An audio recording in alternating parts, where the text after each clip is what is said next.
사도 바울이 에베소 교회 성도들에게 전하는 마지막 메시지인 오늘 본문 말씀은 마지막 때를 살아가는 우리가 영적 전쟁터에 있음을 상기시킵니다. 오늘 본문 12절에 보면 우리의 씨름은 혈과 육을 상대하는 것이 아니요 통치자들과 권세들과 이 어둠의 세상 주관자들과 하늘에 있는 악의 영들을 상대함이라 라고 말씀하고 있습니다. 사람들은 우리의 삶을 때로는 전쟁터에 비유하곤 합니다. 우리가 살아가는 이 사회가 남을 이겨야만 내가 살아남는 치열한 경쟁 사회이기 때문에 우리 삶이 전쟁터와 같다라는 말들을 하곤 합니다. 그런 의미에서 우리의 인생이 눈에 보이는 전쟁터라면 우리의 신앙생활은 보이지 않는 영적 전쟁터다라고 말할 수 있을 겁니다. 오늘 본문 말씀은 우리가 싸워야 하는 적이 누구인지를 분명하게 가르쳐 줍니다. 오늘 본문에는 마귀, 어둠의 세상 주관자들, 하늘에 있는 악의 영들이라고 기록하고 있지만요, 이 모든 것들을 다 사탄이라는 말로 표현할 수도 있을 겁니다. 한마디로 요약하자면 우리가 싸워 이겨야 할 적은 바로 사탄이라는 것입니다. 뭐가 날라왔죠? 전에는 설교하다가 한번 파리가 입이 들어가지고 야외에서 설교할 때 그랬었는데 깜짝 놀랐네요. 자, 오늘날 사탄이라는 얘기를 하려고 하니까 그랬나요?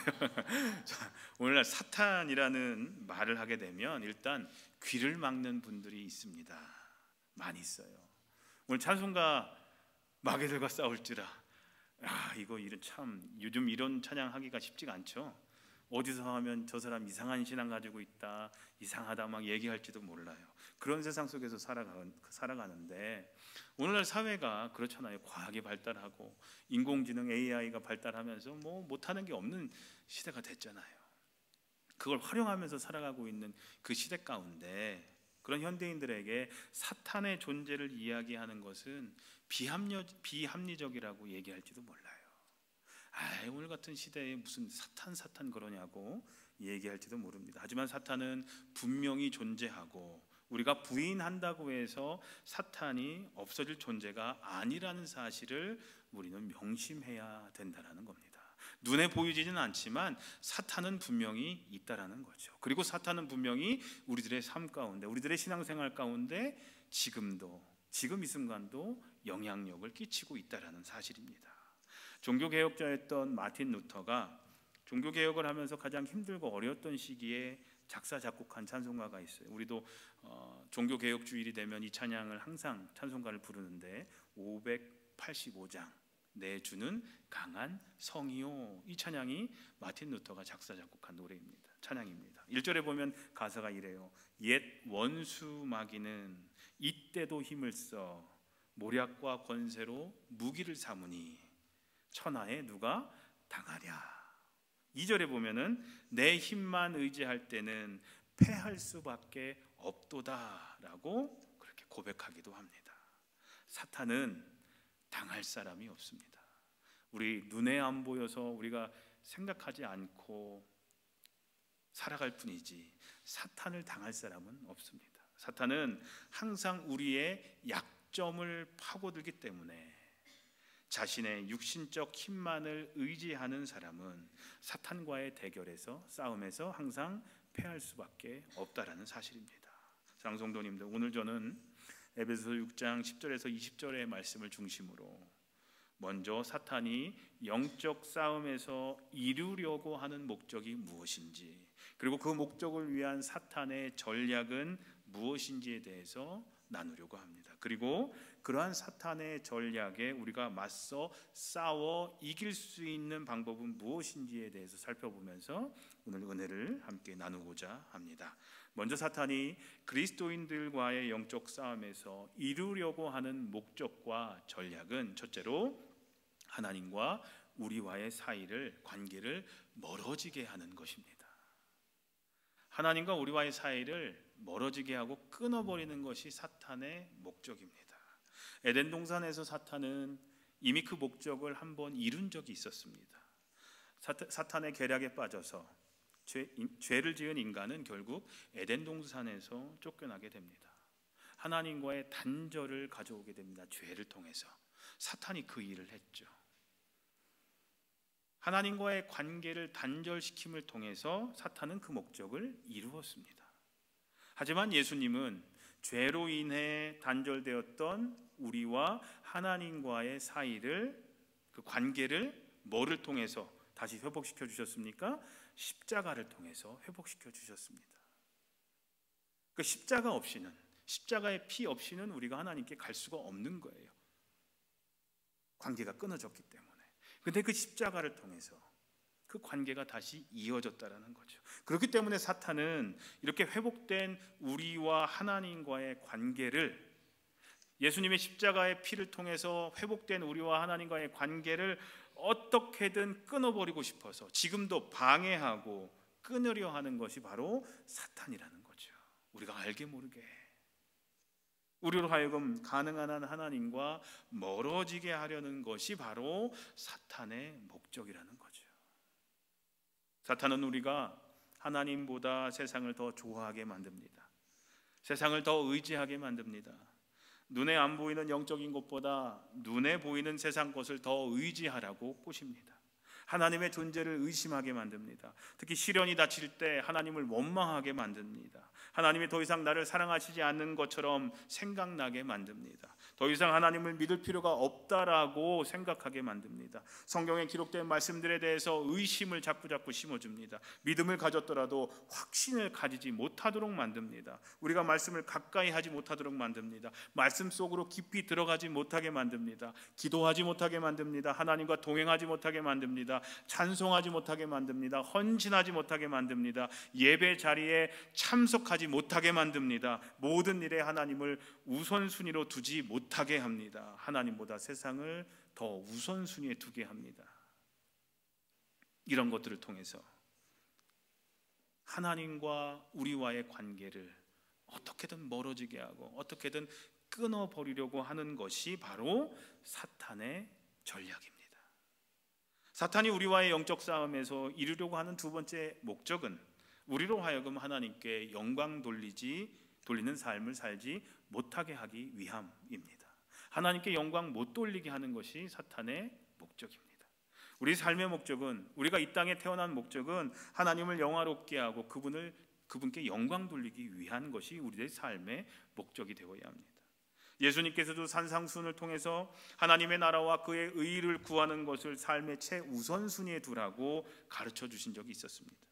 그런데 사탄은 우리가 이런 하나님의 창조 목적대로 살지 못하게 합니다. 하나님 우선순위의 삶을 살지 못하게 합니다. 하나님께 영광 돌리는 삶을, 하나님을 높이는 삶을, 영화롭게 하는 삶을 살지 못하게 합니다. 그거는 나중에 해도 돼. 이거부터 해야 돼. 너 먹고 살아야 될 거 아니야.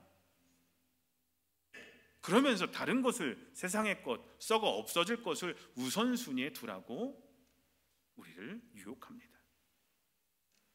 하나님을 영화롭게 하기보다는 자기 자신의 부귀와 영화를 위해 살도록 우리를 어떻게든 유혹하는 것이 사탄의 계략입니다. 하나님만으로 만족함을 얻고 사는 삶이 아니라 세상의 즐거움과 쾌락을 추구하며 살게 합니다. 괜찮아, 그것도 하고 이것도 해. 양다리 걸쳐 살게 합니다. 하지만 하나님은 이거냐 저거냐 하나만 택하라고 얘기했고, 여호수아가 고백했죠. 나는 하나님을 선택하겠다고. 근데 우리에게 자꾸 꼬시죠. 세상 것도 즐겨도 돼. 그리고 하나님도 한 발짝 걸치고 있으면 돼. 즐길 거 다 즐기고 나중에 신앙생활도 적당히 하다 보면 천국 갈 수 있어. 이렇게 사탄은 우리에게 유혹합니다. 하나님만으로 만족하지 못하게 합니다. 세상 것도 있어야 너 살아가는 재미가 있지. 그렇게 꼬십니다. 무엇을 먹을까, 무엇을 마실까, 무엇을 입을까 걱정하며 살아가게 만들기도 합니다. 사탄이 우리와의 영적 싸움에서 이루려고 하는 세 번째 목적은 우리로 하여금 거룩하고 성결한 삶을 살지 못하게 하는 것이 사탄의 목적, 전략입니다. 사탄은 우리가 죄를 짓도록 유혹하고 본능대로 살라고 유혹합니다. 너 하고 싶은 대로 해. 괜찮아.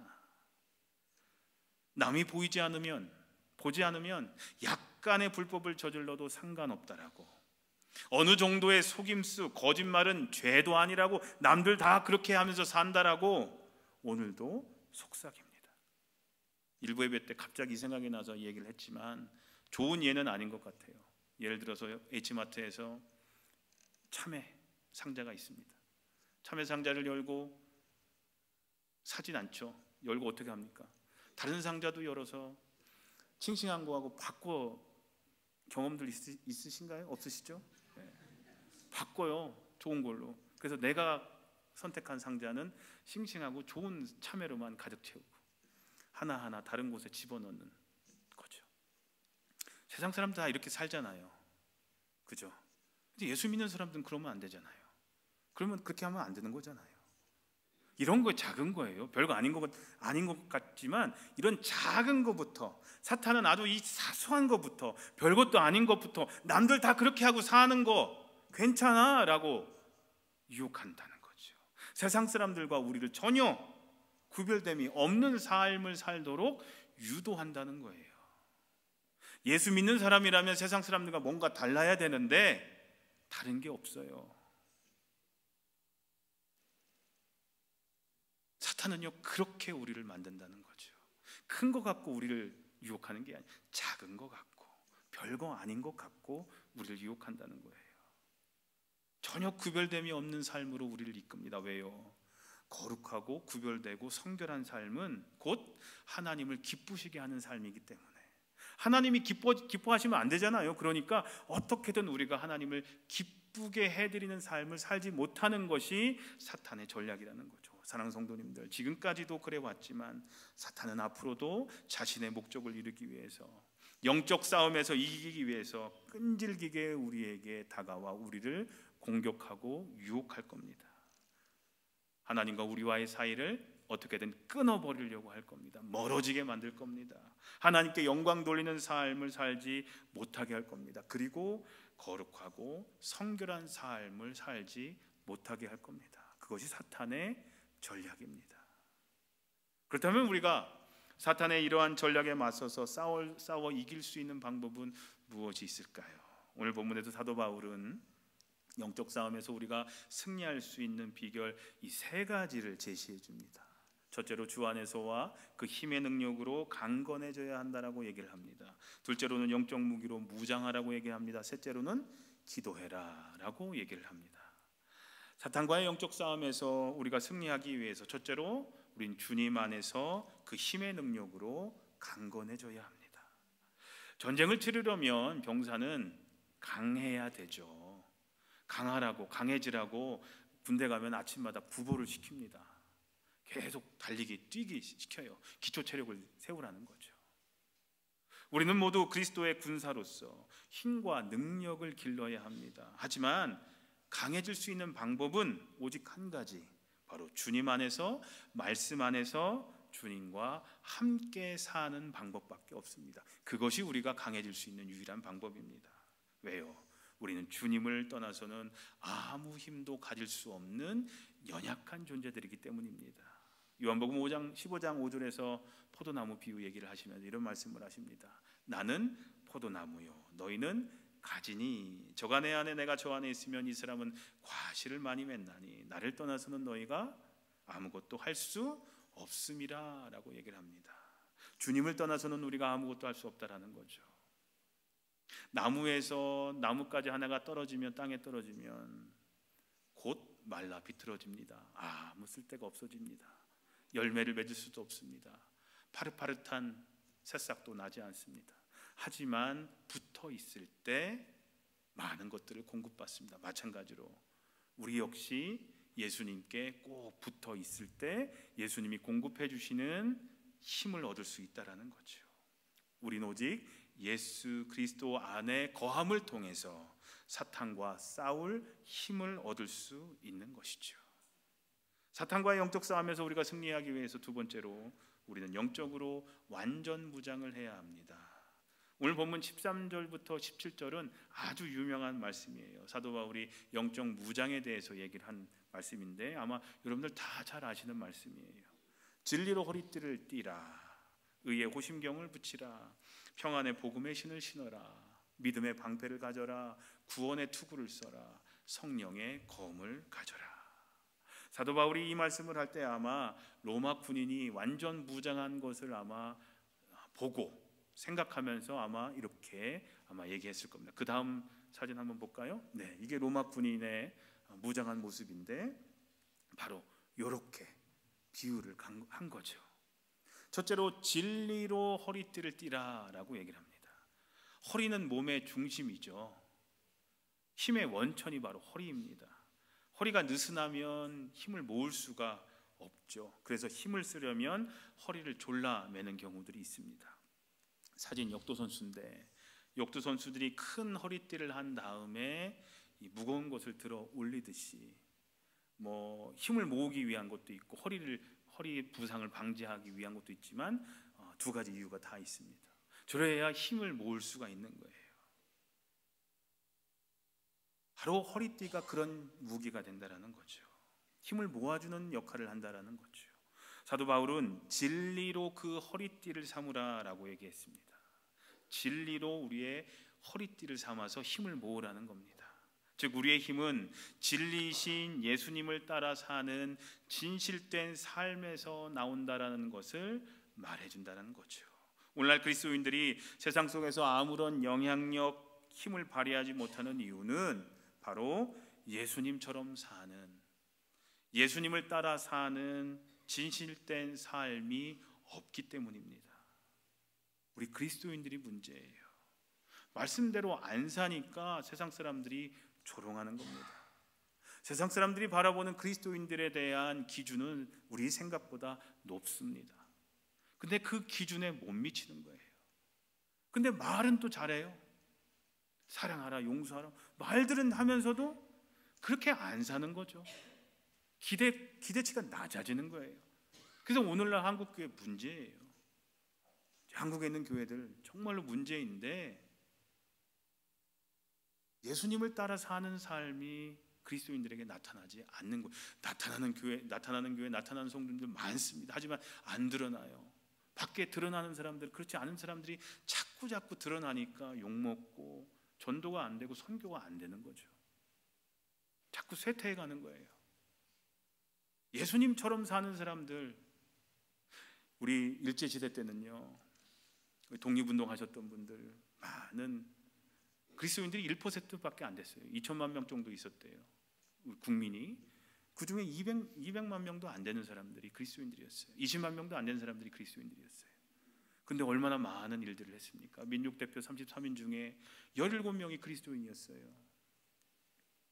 엄청난 일들을 그리스도인들이 했어요. 수는 적었지만 그들이 복음을 듣고 복음을 삶 속에서 실천했다는 거죠. 그러니까 사람들이 인정해 줬어요. 1%도 안 되는 그리스도인들이었지만 오늘날 20%가 넘는 그리스도인들인데 어떻습니까? 예수님처럼 안 살아서 문제예요. 말씀을 몰라서가 문제가 아니라 안 사니까 이런 일이 일어나는 거죠. 진실된 삶이 없기 때문에 그렇습니다. 우리가 진리가 없는 삶, 즉 예수님과 동행하는 삶을 살지 못할 때 우리는 힘을 모을 수가 없어요. 그래서 사탄 앞에서 무기력할 수밖에 없어요. 힘을 낼 수 없기 때문이죠. 하지만 오직 진리이신 예수님을 모시고 사는 삶을 우리가 살아갈 때 우리는 사탄과의 영적 전쟁에서, 영적 싸움에서 분명히 이길 힘을 주님으로부터 얻을 수 있을 줄로 믿습니다. 두 번째로 의의 호심경을 붙이라. 다른 성경, 옛날 성경에는 의의 흉배라고 했었죠.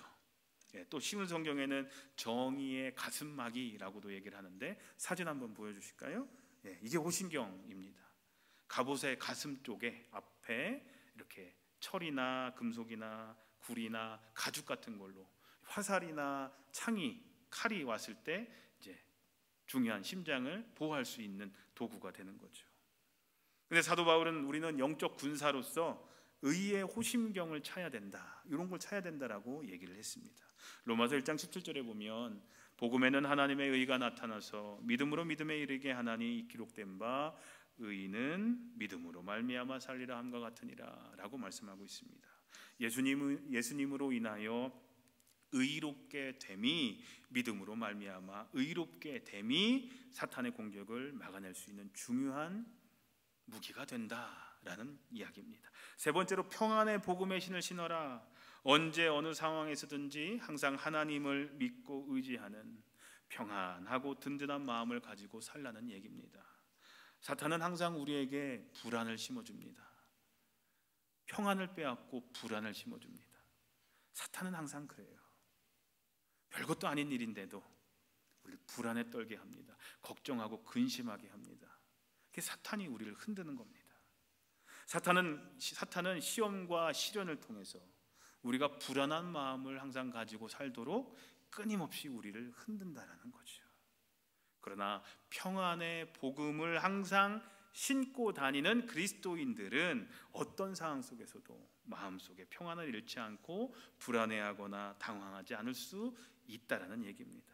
하나님과 깊은 교제를 통해 완전한 평안을 누리는 것, 샬롬을 누리는 것, 어떤 상황 속에서도 불안해하지 않는 것, 이것이 바로 사탄의 공격을 막는 방법 중에 하나다라고 할 수 있다는 거죠. 네 번째로 믿음의 방패를 가지라. 이 말은 모든 사탄의 공격을 믿음으로 막으라는 겁니다. 우리는 어떤 상황에서도 믿음의 방패를 내려놔서는 안 됩니다. 어떤 상황 속에서도 하나님의 선하심과 그 선한 섭리를 믿는 믿음을 잃지 말아야 됩니다. 오늘 찬양대의 찬양처럼 나와 항상 함께 하신다는 사실을 잊지 않는 것이 바로 믿음의 방패를 가지고 사탄을 물리칠 수 있는 방법이라는 거죠. 다섯 번째로 구원의 투구를 쓰라고 얘기를 합니다. 구원의 투구를 쓰라는 얘기는 구원의 확신을 가지라는 얘기입니다. 구원의 확신을 갖는다라는 말의 의미를 어렵게 생각하지 않으셔도 됩니다. 나는 하나님의 자녀다. 나는 이미 구원받은 하나님의 백성이다. 나는 천국에 갈 수 있다. 하나님은 나를 이미 구원해 주셨다. 예수 그리스도께서 죄의 권세를 이미 물리치셨으므로 나는 사탄과의 영적 싸움에서 능히 이길 수 있다라는 믿음을 가지고 있으면 됩니다. 그리고 시험을 당할 때, 영적 싸움이 있을 때 그 믿음을 선포하면 됩니다. 사탄아, 나는 하나님의 자녀다. 하나님은 나를 이미 구원하셨다. 나의 모든 죄를 용서하셨다. 네가 아무리 나를 흔들어도 나는 절대 흔들리지 않는다. 네가 아무리 나에게 불안감을 심어줘도 나는 주님을 향한 믿음이 확고하기 때문에 평안할 수 있다라고 선포를 하면서 사탄의 공격을 우리는 이겨내야 된다는 겁니다. 그럴 때 우리는 사탄에 의해서 질질질질 끌려가는 그런 비참한 삶이 아니라 승리의 삶을 살 수 있는 것입니다. 여섯 번째로 성령의 검을 가지라 라고 얘기를 합니다. 성령의 검을 가지라는 말은 오늘 본문에도 설명하였듯이 하나님의 말씀으로 무장해라 라는 얘기입니다. 한번 그림을 다시 한번 볼게요. 다 방어용 무기들입니다. 하지만 공격용 무기가 딱 하나가 있죠. 뭡니까? 칼, 검. 바로 말씀의 검을 가지고 사탄의 공격에 맞서라라는 겁니다. 예수님께서 광야에서 공생애를 시작하시기 전에 광야에서 사탄에게 시험을 받으실 때 예수님께서 사탄을 물리칠 수 있으셨던 무기가 있었습니다. 그것이 바로 하나님의 말씀이었습니다. 말씀의 검을 사용하셨듯이 우리도 말씀으로 맞서라는 겁니다. 그러기 위해서는 우리는 말씀을 먼저 읽어야 되겠죠. 순종하는 마음으로 듣기도 하고 때로는 외우기도 하고 말씀을 배우기도 해야 되겠죠. 묵상해야 되겠죠. 말씀과 떨어지지 않는 삶을 살아야 되겠죠. 그리고 가장 중요한 것, 그 말씀대로 살아가야 되겠죠. 그러면 말씀이 우리 삶 가운데 큰 능력을 발휘한다는 겁니다. 사탄과의 영적 싸움에서 우리가 승리하기 위해서 첫째로 주 안에서 그의 힘의 능력으로 우리는 강건해져야 한다라고 말씀드렸습니다. 그리고 좀 전에 두 번째로 영적으로 완전 무장해야 된다라는 말씀을 드렸죠. 그러면서 진리로 허리띠를 띠라, 의의 호심경을 붙여라, 평안의 복음의 신을 신어라, 믿음의 방패를 가져라, 구원의 투구를 써라, 성령의 검을 가지고 말씀으로 사탄을 무찔러 이겨라 라고 하는 말씀을 드렸습니다. 사탄과의 영적 싸움에서 우리가 승리하기 위해서 마지막으로 사도 바울은 기도해야 한다라고 말을 합니다. 오늘 본문 18절을 한번 다 같이 읽어볼까요? 시작.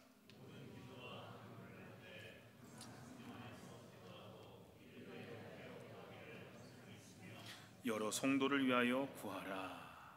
전쟁 영화를 보다 보면요, 이런 장면 보신 적 있으시죠? 어떤 한 편이 불리한 상황, 우리 편이 불리한 상황이 되면 지휘관은 무전병을 부릅니다. 그러면 이제 큰 가방 같은 걸 메고 있는 무전병이 막 뛰어와서 전화기를 딱 주죠. 그러면 이제 지휘관은 전화를 합니다. 본부에게. 어느 지역에 몇 시 방향으로 뭐 폭격기를 보내줬으면 좋겠다, 뭐 포탄을 좀 떨어뜨렸으면 좋겠다라는 지원군을 요청한다든지 하는 전화를 딱 합니다. 그러면 얼마 후에 어떻게 합니까? 저렇게 비행기가 슝 하고 날아와 가지고 적군이 있는 곳에 폭탄을 떨어뜨리든지, 아니면 탱크가 뭐 미사일을 쏜다든지, 뭐 탱크가 포탄을 쏜다든지 하면서 적을 이기는, 전쟁을 승리로 이끄는 장면들을 아마 보신 적이 있으실 겁니다. 근데요, 이 기도는요, 하나님께 이런 도움과 지원을 요청하는 무전과도 같습니다. 기도는 이런 영적 싸움에서 전세를 완전히 역전시킬 수 있는, 뒤집을 수 있는 중요한 행위가 된다라는 거죠. 본부에 이렇게 전화할 때는 우리가 질 것 같으니까 도움을 요청하는 겁니다. 싸움에서, 영적 싸움에서도 마찬가지예요. 우리는 사탄을 당할 수가 없잖아요. 그러니까 하나님께 도움을 요청하는 겁니다. 뭘로요? 기도로 요청을 하는 겁니다. 즉 하나님께서 친히 대신 싸워달라는 얘기죠. 이보다 더 확실한 승리의 보증은 없기 때문에 기도는 우리의 가장 큰 무기가 된다라는 겁니다. 하지만 우리가 졸고 있다면 패배할 수밖에 없기 때문에 사도 바울은 항상 성령 안에서 깨어서 힘써 기도해야 한다라고 강조를 합니다. 사랑하는 성도님들, 전쟁에는 2등은 없습니다. 1등만 존재하죠. 승리 외에는 없습니다. 보이지 않는 영적 싸움에서 보이지 않는 적 사탄을 무찌르기 위해서 단단히 우리는 전신갑주를 입고 기도를 통해서 승리하는, 기도하기를 쉬지 않으시는 삶이 되시기를 간절히 소원합니다. 이제 말씀을 정리하려고 합니다. 우리는 사탄과의 영적 싸움에서 영적 싸움에 서 있는 예수님의 군사들입니다. 군대들입니다. 그래서 사탄은 오늘도 우리를 무너뜨리려고 부단히도 노력을 합니다. 아마 지금도, 아니면 여러분들 교회 오시기 전에 여러분들 예배 드리지 못하도록 아마 여러분들 계속해서 무너뜨리려고 했던 공격들이 있었을지도 모릅니다. 지금도 그럴지도 몰라요. 예배에 집중하지 못하도록, 내가 예배를 통해서 하나님께 모든 영광을 돌리지 못하도록 자꾸 다른 생각들을, 다른 마음들을 심어주어서 우리에게 공격할지도 모릅니다. 오늘도 여러분들을 무너뜨리려고, 저를 무너뜨리려고, 교회를 무너뜨리려고 부단히도 노력하는 것이 사탄입니다.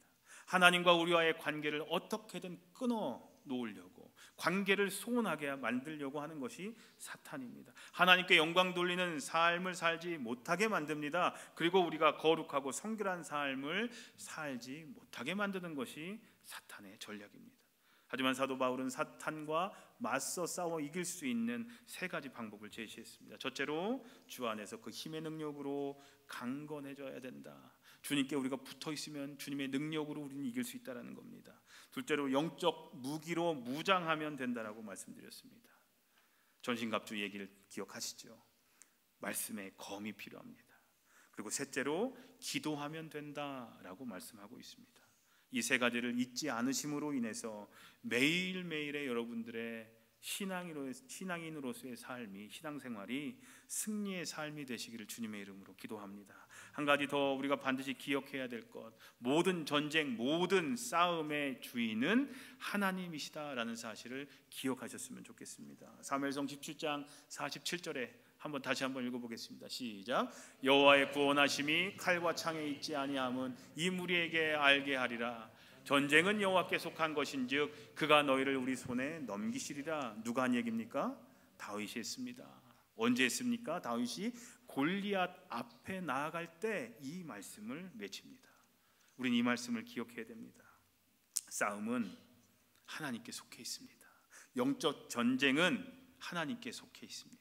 그렇기 때문에 매일매일의 영적 전쟁터에서, 영적 싸움터에서 우리는 하나님이 주시는 힘과 지혜와 위로와 평안과 담대함을 가지고 사탄과 맞서서 반드시 싸워 이기게 될 줄로 믿습니다. 이 사실을 잊지 않으시는, 그래서 사탄과의 영적 싸움에서 항상 승리하시는 사랑하는 성도님들의 삶이 되시기를 주님의 이름으로 간절히 축원합니다. 이 시간 승리는 내 것일세, 우리